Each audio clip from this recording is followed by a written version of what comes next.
And takeaway number 5. I said on the last episode of Put It On Some that we needed to shut him up. That's what I said. The him being Tremaine Jackson.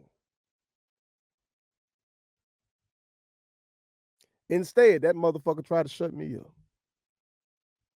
I say try because you see I'm still talking.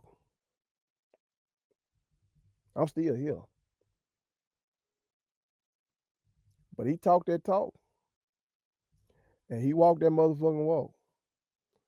He came in there, bitch, telling us what the fuck he was gonna do. You know? Telling us what his goals were. He did say some wild shit trying to act like wasn't nobody in the SWAC really posting shit on social media like that before they came in. That was wild now. That was insanely wild. You know what I'm talking about? Because we do this shit. We do this shit. Shout out to Austin. You know what I'm talking about? That man be killing it. You know what I'm talking about? But in terms of football, that man said what the fuck he was gonna do when he came in and did it. Okay, leading up to the game, he was talking about how shit they were gonna practice on Thanksgiving. Now I'm used to that. Okay, I'm used to that. See, high school basketball coaches and shit, we have a lot of tournaments to play. We really be away from our families and shit for the low ass pay that we get, most of us at least. Shit. I practice on Thanksgiving before, and then you leave out on the road the day after Thanksgiving, go play a tournament. You know, you practice on Christmas Eve. Then the day after Christmas, you're on the road playing a tournament somewhere. You know, so I know about that.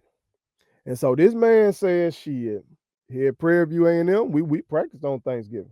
If your family want to come and be here, we got food for them, but we gonna practice.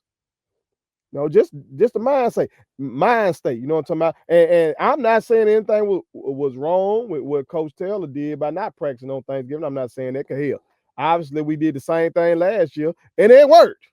So I'm not saying that. I'm just talking about how Cub was talking that shit, and he went out there and got it done. He clearly had that team prepared for our running game. To hold us to 84 yards on the ground, that was something from a schematic standpoint that they figured out, and they went out there and executed it. Okay, I think Coach Taylor was even saying it was hard for us to get hands on guys with them being in that 3-3-5 shit. I think he said that to a sideline reporter or something like that. But that comes down to coaching. He had those guys ready. With their quarterback doing all those design runs. Like I said, Cam Peters was the best player on the field on Saturday, but his coaching staff had to put him in position to do that. So that's a testament to Coach Jackson and his team. Can't take nothing away from them. Unfortunately for PB, I don't see him staying there long. I don't. Just the nature of the business. Y'all see, I got a segment coming up about what the hell been going on here in Mississippi. Okay, not only with Lane Kiffin, but goddamn, if you see what happened at Southern Miss with Coach Huff, not even doing 12 months at that motherfucker. That's what these coaches do, man. That's what they do. I've been on this shit, listening to the SWAC call every week. And just hearing how he talks, he said, as long as we're here at Prairie View, we're gonna be in these kind of discussions. Now, I don't know what's gonna happen if we're not here, but as long as we're here, we're gonna be in these kind of discussions. Like, at least he keeping it real. He keeping it real that, hey, we might not be here. I think earlier in the year, his name was in some coaching talks as well, and he was just like, that just means we're winning, which is true. Keep it 100.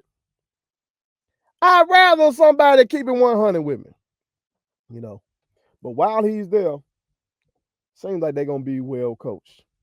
Okay. And he gonna be talking. Which I enjoy. In this damn segment that I did, y'all, I told y'all This was my pregame speech. I told y'all I fuck with the man. I like charismatic coaches. Goddamn it, I was a charismatic coach. You know what I'm talking about? I'm a charismatic person, period. So I like charismatic people. Who doesn't? I would have loved to have him and Coach Maynard in the SWAC at the same time. I said that. You know what I'm talking about? So I ain't tripping on the talking. I just wanted to beat his ass. That's what I wanted. Wanted to beat that ass. But he handed out the ass with me this time. And you might say, well, first, but we only lost by 2. We lost by 2, but that was an ass whooping. That was an ass whooping. When you can hold the ball that goddamn long, what I say, 38 minutes, time of possession, stop our running game and have your quarterback rush for more yards than our whole damn team, that's an ass whooping. 2-point victory right now. So shout out to Coach Tremaine Jackson. And like I said in my short form video about this shit, y'all better take y'all ass to Atlanta and represent the SWAC right now. Okay? Go over there and represent the SWAC right and go get it done. Let's keep this SWAC winning streak going when it comes to the Celebration Bowl. So those are my 5 takeaways, y'all, from Jackson State's heartbreaking loss in the SWAC Championship Game to Prairie View.